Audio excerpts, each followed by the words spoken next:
Welcome, everyone, to the Predictive Playbook. This is the NFL show. It's Thursday, September 23rd, 2021. We're in week 3 action. I'm going to get things started. You already know who's on the show here. They're my good friends, Don Buster, Jesse Schule, Mad George from Athens, Greece. And here we go. We're looking at Minnesota and Seattle playing at 4:25 at the U.S. Bank Stadium in Minnesota. Vikings are off to an 0-2 start. Seahawks 1-1 so far in the early season. Seattle has won 6 straight games versus Minnesota. But my stuff is on the side, or the total, and it's supported by this under situation. So this NFL Week 3 situational angle is to bet the under. Team 1 is coming off an upset loss. Team 2 is coming off road game in which both teams scored 24 or more points. This has gone 40-9 for 79% winning bets over the last 5 years. 60% of these bets went under the total by at least 7 points. So safe to say that this is a very good opportunity, in my humble opinion. And I'm going to be going to the window later today to jump on this because since Westgate opened this line at 48, I believe it was. Yes, 48 was the opening line preseason. They did every single week, all 18 weeks, sides and totals. And now it's 55.5, and it is by far the largest jump in a total so far this year based on the benchmark of using the preseason weekly lines established by Westgate. So I am going contrary to the public flow. I think 55.5 is just entirely too many points, and I don't even think they get to 49 in this game. So that is my pick, the under in Minnesota, Seattle. And now we're going to move over to Buster, and we're going to talk a little bit about the Chargers and the Chiefs. The Chargers are on the road, and not much of a dog here because they have impressed. If they wouldn't have made so many mistakes last week, they'd be 2-0. But where are you taking us in this matchup, Don? Well, John, I like the Chargers here. The line opened up at 7.5, and it was bet promptly right down to 6.5 this week. It's been both teams are coming off a couple of tough losses last week, as you had already mentioned about with the Chargers. Lots to like with the Chargers here, I believe. Always like betting divisional underdogs. Divisional underdogs, there it is. They're getting 6.5.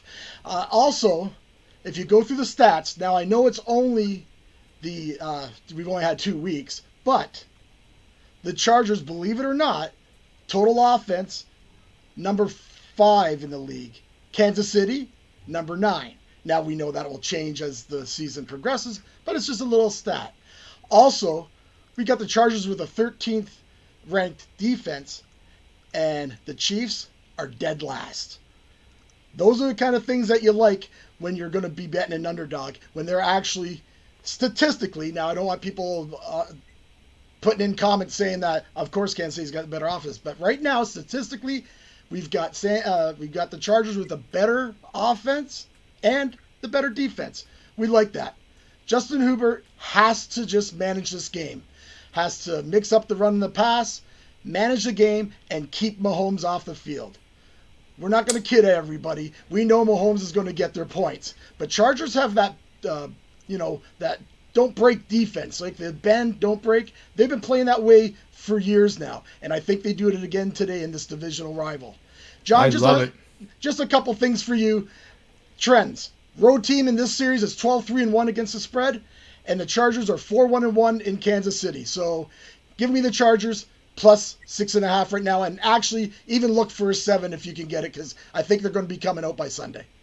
Yeah, I think that's going to be the square bet of the week with Kansas City for sure. So I love the Chargers. Let's move back to Minnesota and Seattle.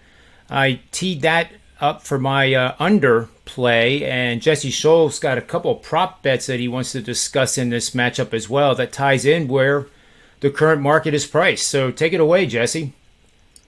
Well, John, you mentioned how that total's moved up from a number of 51. I've seen it bet as high as 56, and I've got my eye on this for a good reason.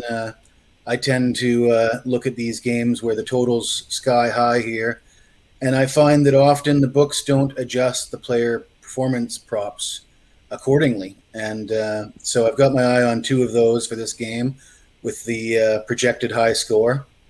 And my favorite is Kirk Cousins over under passing yards. I like Kirk Cousins to go over 276.5 passing yards for obvious reasons. With a high total, you're gonna need more yards, more scores. Additionally, Dalvin Cook comes in with an ankle injury, so we're not expecting him to carry as much of the workload here. I'll point out that Cousins averaged 267 yards a game last year, so we're only going 10 yards past his season average for last year. And this year he's averaging almost 300 yards a game. And I'll also point out that the Seattle defense allowed opposing quarterbacks to average 285 yards per game for the entire season last year.